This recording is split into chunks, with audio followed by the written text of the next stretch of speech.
Hello everybody, it's Bella Malloy here, host of Seek Travel Ride, and welcome back to another midweek mini episode where I'm looking to inspire you to take your own bike adventures. I'm actually coming back from my own little mini adventure this past weekend where, to be honest with you, I think I spent more time actually hiking my bike than riding my bike, and I'm not sure how I feel about that. Personally, I'm one of those people that much prefers to be pedaling the bicycle as opposed to walking it on hiking trails, and I just found that I couldn't get into a rhythm for a lot of what I was doing on the weekend. The landscapes were spectacular and they did help keep the motivation higher for a little bit, but yes, it was a lot of walking and pushing on what felt like endless double-track grassy paths. Realistically, it was a hiking trail. And yeah, I am unashamedly going to put myself in the basket of people who don't really enjoy that. But it was an adventure. And that brings me to this week's story, which is brought to us by Romanian Mircea Arǎmescu, who is going to share his experiences of being the youngest person ever to ride the European Divide Trail. Now, on the podcast, I have shared a few long-form episodes about the European Divide Trail. One about a couple of years ago with German unicyclist Becky Wiedener. And it is exactly what it sounds like. She is a phenomenal athlete and she rode the European Divide Trail on her unicycle. And a little bit after that, I interviewed Australian Russell Nankervis and he rode the European Divide Trail as well.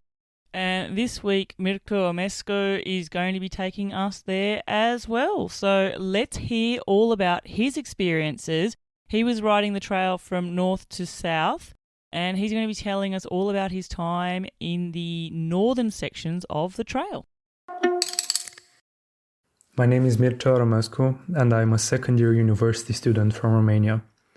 This year I rode 9,000 kilometers alone from Norway to Spain, becoming the youngest European Divide Trail finisher at 21 years old. If you're listening to this, it's very likely you've heard already about the European Divide Trail. For those of you who haven't, this bikepacking route is Europe's longest, spanning about 7,500 kilometers, and it was created by Andy Cox. I discovered it last summer when I came across Angus Young's video about his fastest known time record on the EDT. And after watching that video, I decided to have a go at the route myself and attempt to become the youngest EDT finisher. Well, me being me, I also made 2 extensions to the route, one in Norway and one at the end in Portugal and Spain, which together added roughly 1,500 kilometers to the route and allowed me to include both North Cape and Tarifa in my journey. I started my adventure on June 5th, right after wrapping up my first year at university.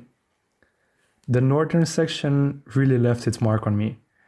The route was really beautiful at times. I saw proper fjords for the first time, reindeer, and the famous Finnish lakes, and I got to enjoy Sweden in full summer bloom. It was also really difficult at times. I think the biggest shock I had at the start was that there was snow in the north of Norway, which would have been fine had I packed some proper warm clothes and some long trousers, but for the first 3 days, I only biked in my bib shorts.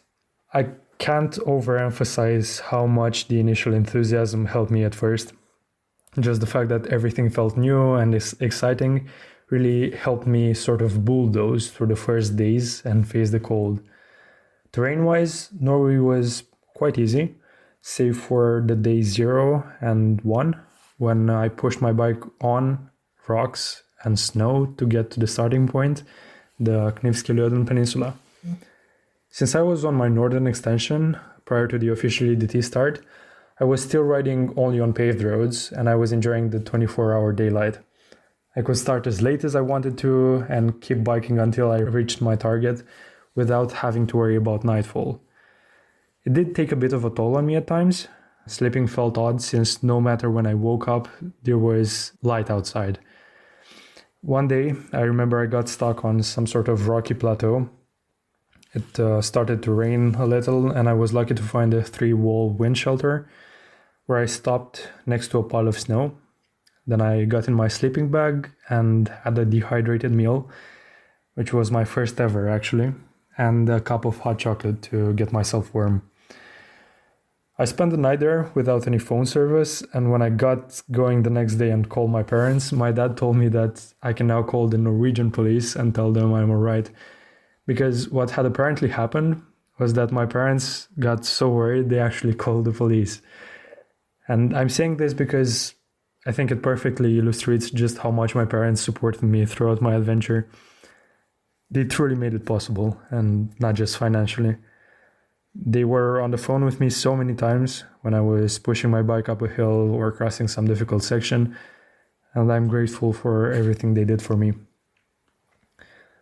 I forgot to mention that I found the top of a reindeer skull with its antlers still on the side of the road while I was in Norway, and I fastened it to my aero bars with some zip ties. It was a really cool addition to my 10-year-old bike, Astrid, and I kept the antlers there all the way to the end of the route in Spain. Now that I mentioned my bike, I think it would also be a good time to say that I burned through 2 pairs of pedals before reaching the end of the northern section in Sweden. The first pair I broke on day 0, close to North Cape, and luckily I was able to hitch a ride back to the nearest town, Honningsvåg, to get it fixed. My shifters were also quite worn out and difficult to use, and it's likely my chain needed to be replaced long before it did. But ironically, I had no punctures in the north, which I guess lucky me. Astrid, my bike, was also a bit small for me. I'm 189, and she was a 27.5-inch mountain bike, but she was very, very dear to me. I had little bikepacking experience when I started this adventure, and I really thought I could make it all the way to the end with her, but I had to give her up midway and ship her back home, unfortunately. But, well, that's another story. Back to Scandinavia, Finland was where I had my first taste of proper off-road hiker bike. I remember crossing a marshy segment. I was trying to keep my feet dry, which didn't really work. And the Scandinavian mosquitoes also showed up around that time. Still, I was riding consistently close to or even over 100 kilometers per day, sticking to the route and taking in the landscape. And it was fun for me to see how the vegetation changed as I progressed further south from the shrubs in Norway to birch trees and then proper pines. I also had the chance to pitch my tent on thick moss a few times, which was great. Camping in Scandinavia was overall very easy. Because of every man's right, I didn't worry about camping in towns. Before starting the journey, I had a concern about bears, but I never came across anything more dangerous than a moose, and still it was a safe distance away, and I was also very happy to see one. I spent only a little time in Finland before crossing the border into Sweden on Midsummer Day. I enjoyed it there, especially since it was considerably warmer.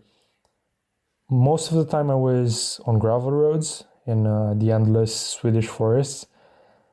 There were moments when I was having an absolute blast, sometimes having a laugh at some goofy reindeer, but the roads and the trees started to look the same.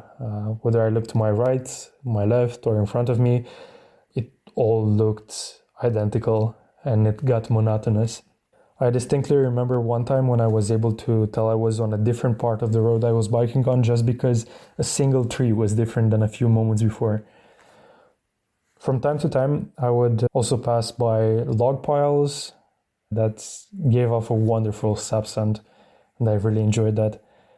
There were also lots of flowers in the south of Sweden, and I remember eating lots of biscuits because they were cheap and had tons of calories.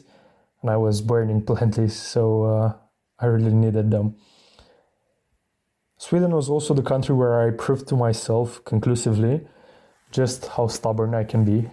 I didn't want to make any detours since I started the official European Divide Trails, so whatever came my way, I just pushed on. The worst parts were a 1 kilometer segment that was heavily overgrown on one side and 2 marshes. I remember I spent a few hours just plowing my bike through the first marsh with my feet wet and mosquitoes all around. When I stopped that evening, I got in my tent and I lit up my camping stove to heat it up. and there was steam coming off my feet.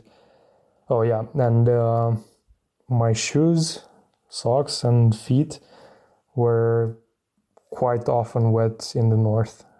A good day was a day when I had dry shoes.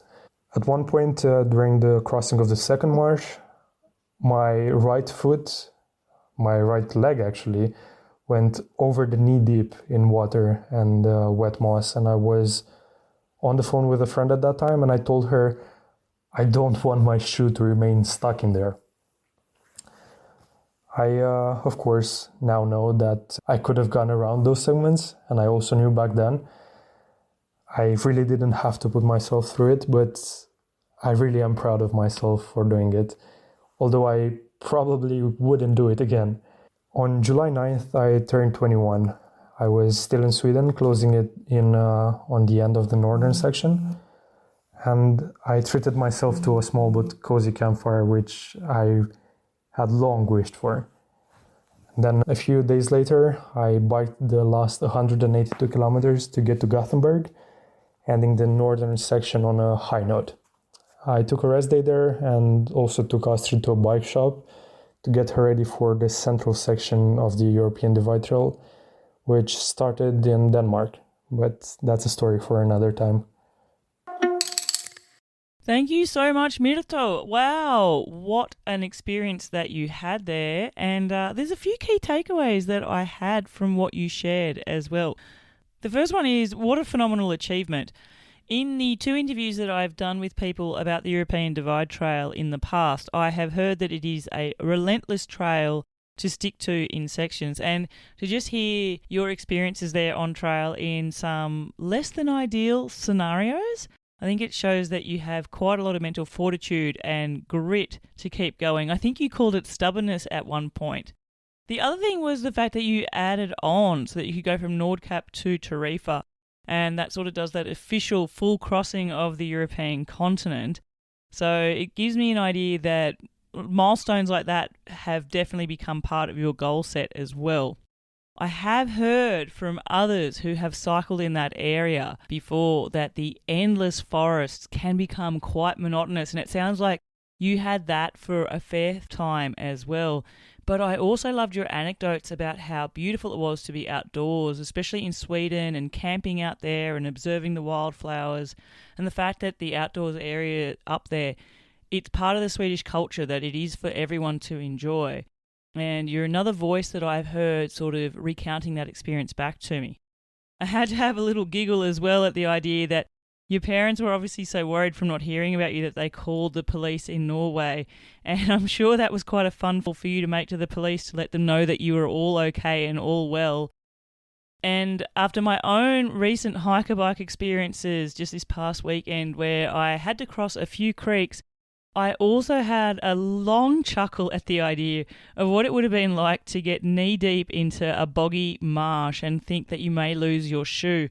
I had a few boggy areas to traverse with my bike as well, and I definitely slipped a few times too, and so I could actually really imagine that scenario of just putting your foot down and it just sinking halfway down your leg as well. You have made me curious as to the fact that your bike, the original bike that you took across there, didn't make it all the way. And it's obviously going to be a story for another day, which, listeners, is my way to say that I hope to have a full-length interview on this absolute amazing adventure to come. So keep your ears and eyes peeled for that. Thank you so much, Mircea, for sharing your story. Now, listeners, if you want to share your own story here in these midweek episodes, you can do so by simply getting in touch with me. Send me an email, podcast@seektravelride.com, and let me know all about your adventure, and we can see if we can get you on the show. Now, recently, I shouted out on Instagram a question which was all about what advice would you give to people who are looking at making a start into bike travel, and I got a few great responses that I want to shout out here this week on the show. The first one comes from Chow Zhao, and you said, just go. I love that. And you're on an amazing adventure at the moment through Afghanistan, I believe. And I was watching your adventures unfold prior to that as you were in Kyrgyzstan as well. So making your way through Central Asia on what seems to be an epic journey. But just go was your tip. And that was also something shared by a previous podcast guest, Saima Abu Hamid, lion.saima on Instagram. And you said just start. So exactly the same. Don't delay, just get out there. Then I have All Right Girl. Slouker, you're also another previous podcast guest, and you said, love those bad days too because they move you forward. Oh, that's a good tip actually, because I think it's this misconception that it's all going to be fun times out there on a bike adventure, and that's not necessarily the case for a lot of the time. Trust me, listeners, I just had a really tough mini adventure weekend gone past, and there were many moments where fun wasn't there, and I certainly had a few sense of humour failures. But you do have to realise that you can just keep moving forward and you'll push through that. So that's a great tip, Slouker. Holly_Holly, you said go on a short trip first. I think that's a really good tip. You don't have to be going on a huge epic. You don't have to be like our guest today, taking on the entire length of the European Divide Trail and some more. Or you don't have to be like my guest who I'm featuring currently over the next 2 weeks, Heinz Stuck, who took a journey that went for 51 years. You can actually just go for an overnighter for a short weekend and start small and see whether you like it or not. That theme was also shared by superfan Sue_Chapel, and Sue Chapel said, start small and it is your ride. And Sue, I think that last part's really important. Something I've discussed here on the podcast before is the idea that comparison is definitely the thief of joy, and you don't have to feel like you're on a huge epic journey to make yourself feel like you're on an adventure. So individualize what it is that you love and want to seek out on your own bike travels, and make a short journey to start achieving them as well. Occasional_bikepacker, you're sort of echoing that theme as well. That is previous podcast guest Jacob Ashton. And Jacob, I feel like you are on a never-ending journey and I love it. But you said start small, a short overnight trip to a primitive campground or area where it's legal to be. I love that tip as well because that's sort of combining the idea of bike travel and getting used to camping in the outdoors. And again, just that idea that starting small is the way to go. And then I have Cycling Fairy Trails. That's Kai Viverberg. Kai, I had the absolute pleasure of hosting you when you came through the Pyrenees, and you said there is no wrong way to do it. And that is so true. Listeners, if it's anything that I've learned after interviewing so many guests on the show, is that we all travel in different ways. There is no right way, there is no wrong way. The adventure is yours to shape and make. So don't feel like you have to follow a carbon blueprint for what bike travel should look like.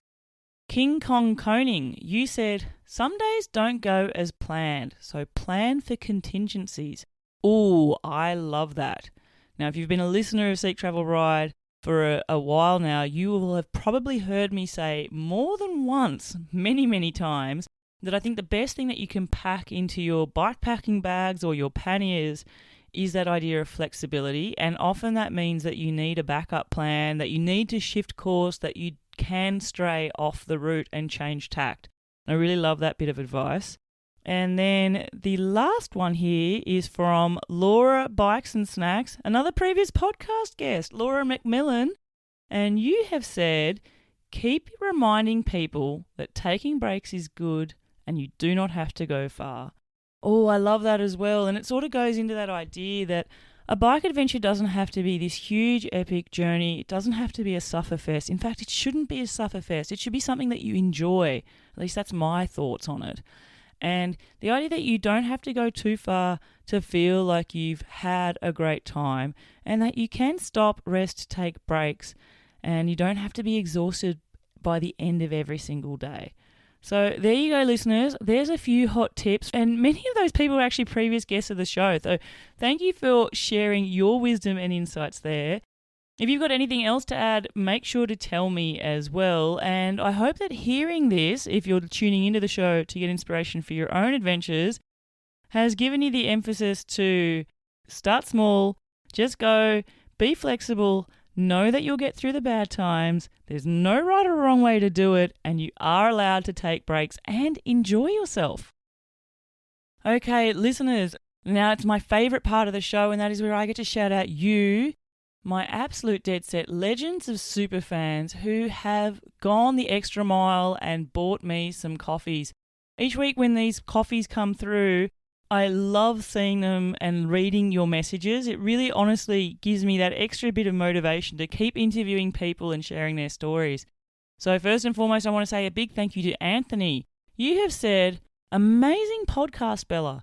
I love listening to all of your guests and their adventures, and your podcast always brightens my day. Keep up the great work.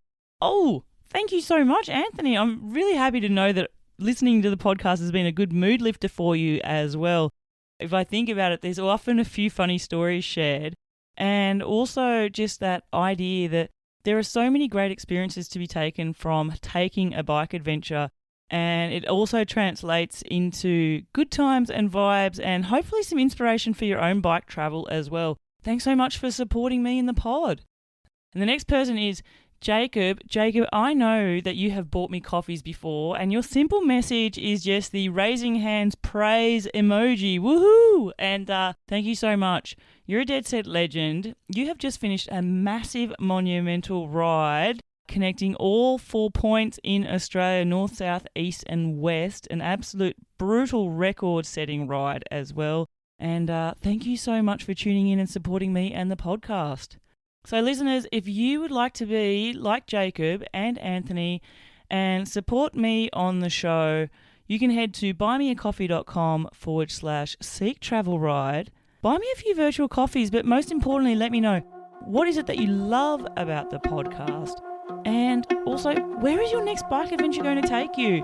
Until the next episode, I'm Bella Malloy. Thanks for listening.